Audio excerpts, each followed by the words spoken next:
What's going on, guys? In about an hour and a half I'm going to head to the gym for a leg workout, but right now I'm about to make a pre-workout meal, and this is very simple, but it's very good. It's pretty much where I got the idea for the protein donuts from, but it's a very simplified version.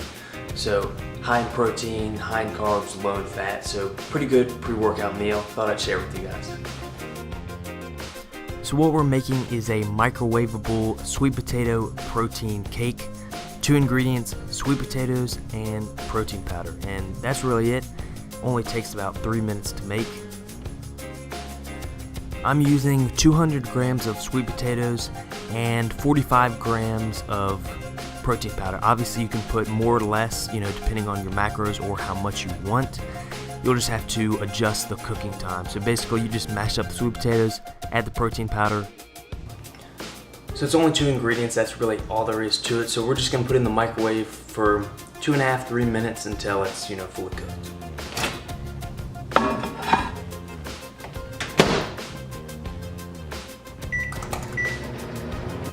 So as you're about to see, it turns out pretty nicely, a nice cake consistency, very easy to make.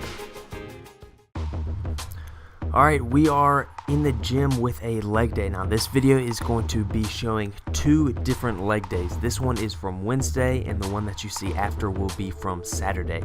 Now this is my first quote heavy session back from my injury. I say quotations around heavy because it was still pretty far off from my previous training max, but trying to work my way back into it. So I started off working up to a heaviest single of 335, which is my previous training max was 380. And I wasn't trying to find a true 1 rep max, but I was using it to help determine what weight I should be using for the day. So after the 335 single, I ended up working with 295 for 3 sets of 5, although it felt very tough. And just after you take an extended break from a skill-based movement like squatting, it just felt awkward. When before, squatting was like second nature, all of a sudden now it's like I have to relearn the proper technique.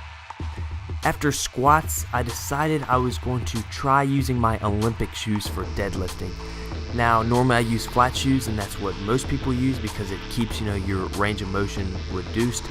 Although, I tried these out just to switch it up, and it actually felt pretty good. I was able to feel more quad activation off the floor, get a little bit faster. But, deadlifts are still a super weak point for me. And that brings me into what you're about to see after this, which is me practicing my sumo stance. Now, I think sumo is going to be better for me in the long run, but I'm taking it very slowly, trying to really master the form.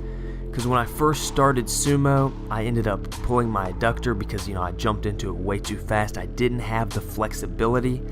And also I was trying to do the Dan Green Sumo Stance, which is extremely wide, extremely externally rotated, and I just wasn't built for that sumo style. So basically, if you can see on the screen now, I'm doing a pretty narrow sumo stance, almost an Ed Cohen-esque stance, and this really feels the most comfortable for me.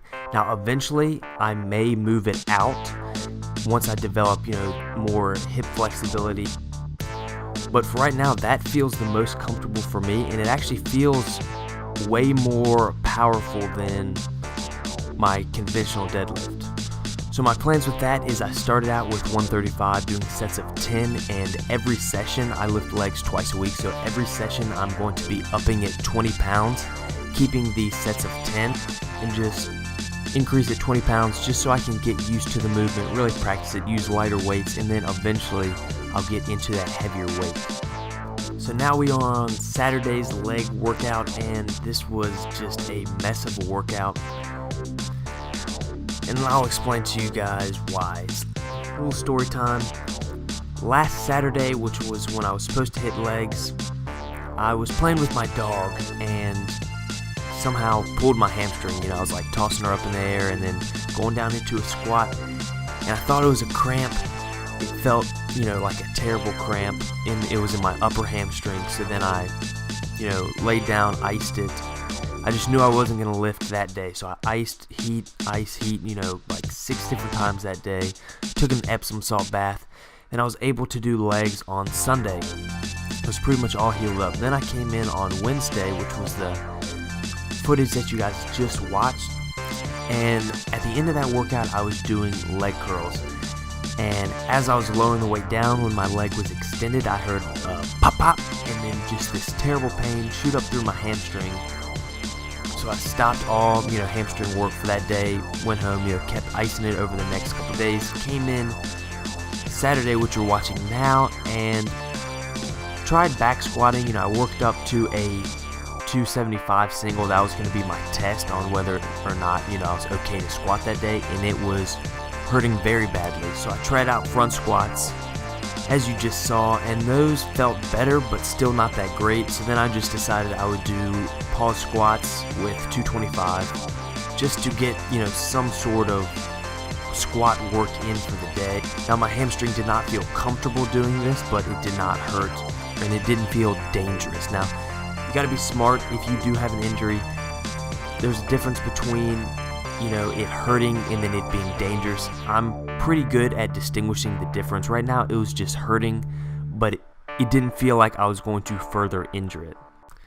So these past couple weeks have been the most frustrating time as far as training goes that I've probably ever experienced. It's been, 4 weeks of just like random things happening, First I got sick, came back, tweaked my back, got that sorted out. I think I stiffened up from the back injury and being sick, hadn't squatted. So then when I did come in, pulled a hamstring playing with my dog, then pulled the opposite end of the hamstring doing leg curls.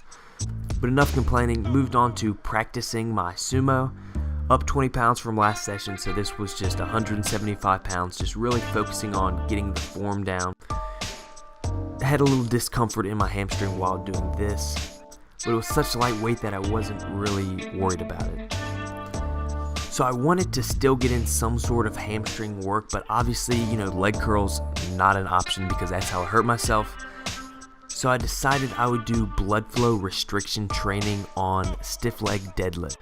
Actually, they're Romanian deadlifts, but so if any of you aren't familiar, blood flow restriction, basically you tie a tourniquet around, the upper portion of the limb. You can do this with arms as well, and it doesn't prevent blood flow to the muscle, but it prevents the blood flow or the blood from returning from the muscle. So basically it traps all the blood in your muscle. It's supposed to give you the benefits of lifting heavy weights without the heavy weights. So I just worked with 135. Basically the protocol is you do like a set of 30 reps, then you wait 30 to 60 seconds, do as many reps as you can, 30 to 60 seconds, as many reps as you can. Typically you do 3 to 5 sets of this. I only did 3 just because I didn't want to overwork myself and risk further injury. Now there actually is good research on this, the benefits, there's studies that show that it is beneficial. But I will warn you, it is not fun. I mean, it hurts very badly, but kind of in a good way, the typical pain of lifting, but it's not pleasant. So I did leg press afterwards. I did the quad dominant variation to keep any tension off my hamstrings, then did leg extensions. Didn't film it because that's boring. And for abs, I finished off with this ab roller. This is the first time I have ever tried using weight on it. I actually really liked it. It wasn't as awkward as I had thought. It took me a couple tries to get the placement of the plate down, but basically put it up as close to your neck as you can, and then you can always scoot it back with your head if it's incorrectly placed. But if you place it too low, then you can't quite adjust it. That's the end of the video. I hope you guys liked it. If you did, please leave a rating. That helps me grow. It helps my videos get noticed. It also lets me know what content you guys like and don't like. If you're not subscribed already, go ahead and hit that button. You'll be notified when I upload future videos. But in the meantime, thanks for watching and have a great day.